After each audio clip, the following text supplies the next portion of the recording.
KBC में करोड़पति बनने का सपना देखने वाले पति सूरज के जीवन का एक ही फंडा था, मेहनत तो गधा भी करता है, घर बैठे जो कमाई करे वही समझदार होता है। इसीलिए उसने कभी नौकरी ढूंढने की कोशिश ही नहीं की। हालांकि उसकी पत्नी शिखा इस बात से बिल्कुल भी सहमत नहीं थी, लेकिन सूरज को समझाना बेकार था। एक दिन टीवी पर कौन बनेगा करोड़पति का ऐड देखकर उसे लगा कि अब तो वह घर बैठे ही करोड़पति बन सकता है। बस फिर क्या था, उसने अपने सारे सोर्स एक्टिवेट कर दिए। 2 हफ्तों की भाग दौड़ के बाद उसके कलीग के साले के पड़ोसी की बेटी का एक सोर्स निकला जो उसे शो तक पहुंचा सकता था। सूरज तुरंत उससे मिलने चला गया।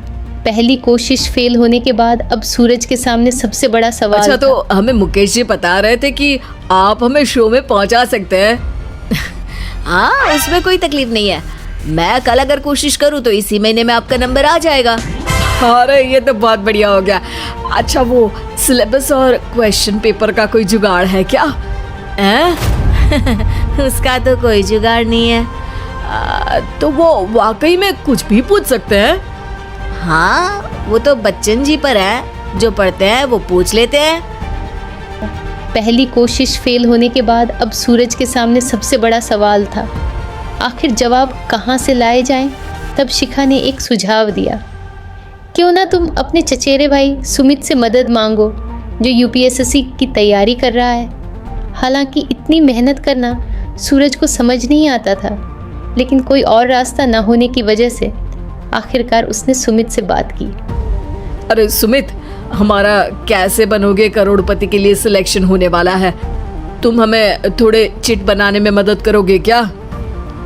अरे भैया, चिट बनाए तो सालों हो गए, उसमें हमारा एक्सपर्टीज नहीं है, बल्कि आप बोलो तो हम आपकी पढ़ने में जरूर मदद कर सकते हैं।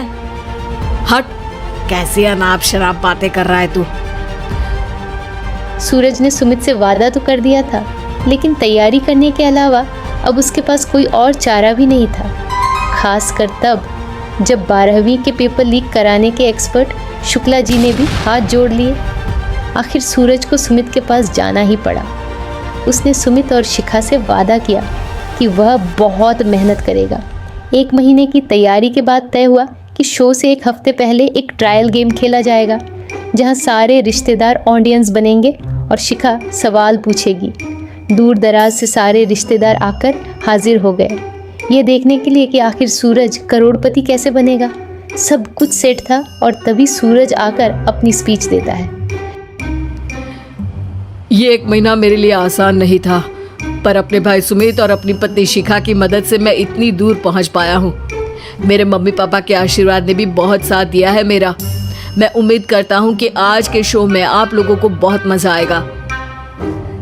शिखा पहला सवाल पूछती है।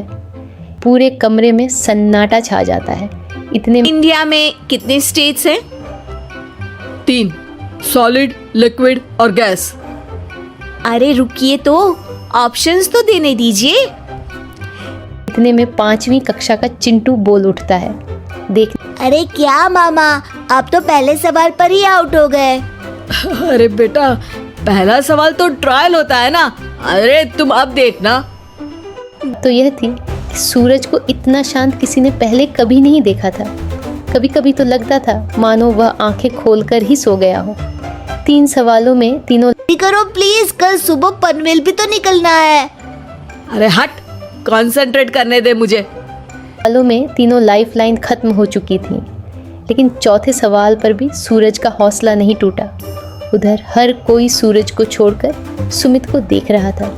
आखिर पढ़ाया भी तो उसी ने था। सूरज की यह जंग आखिर 1 घंटे बाद 5वें सवाल पर खत्म हो गई, जब उसने इंडिया के नेशनल बर्ड का नाम कौवा बता दिया। गजब बेइज्जती है यार। अरे बेटा, तो बाप का, दादा का, भाई का, सबका नाम बुड़वाएगा। अरे 3 लाइफलाइन ले ली तो भी तेरा कुछ नहीं होना है। अरे कोई इतनी बात करता है क्या शो पर? अरे बेटा, शो पर तेरे जैसे भी तो नहीं आते ना। सूरज की यह जंग आखिर 1 घंटे बाद 5वें सवाल पर खत्म हो गई, जब उसने इंडिया के नेशनल बर्ड का नाम कौवा बता दिया। ताने बारिश की बूंदों की तरह बरस रहे थे और सूरज को भी समझ आ रहा था। अरे बेटा मजा तो बहुत आया, बस थोड़ा टाइम पर खत्म होता तो आनंद भी आ जाता। ताने बारिश की बूंदों की तरह बरस रहे थे और सूरज को भी समझ आ रहा था कि करोड़पति बनना शायद उसके बस की बात नहीं है। लेकिन वह यह बात आखिर मान कैसे लेता? वह ठहरा सख्त लौंडा। उसने सोचा, बेइज्जती तो हो ही चुकी है, लेकिन अगर मैं हार न मानूं तो शायद कुछ हो सकता है। शिखा तुम देखना, असली शो में आग लगा दूंगा, आग, करोड़पति बनूंगा मैं। हाँ सब्जियां खत्म हो गई है घर पे, ले आओ। पहले पति बन जाओ फिर करोड़पति बनना। अरे गजब बेइज्जती है यार। बेटा अभी तो घर पर ही हुई है, 1 हफ्ते में तो तुम देश के सामने करवा कर आओगे।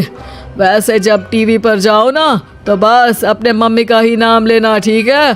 कोई पूछे तो बोलना कि पापा नहीं है मेरे। अरे पढ़ाई की, पेपर निकलवाए, इतने सारे लोगों को खाना खिलवाया, क्या फर्क पड़ा? इसीलिए मैं कहता हूँ कि मेहनत तो गधा भी करता है, घर बैठे जो कमाए वही सिकंदर।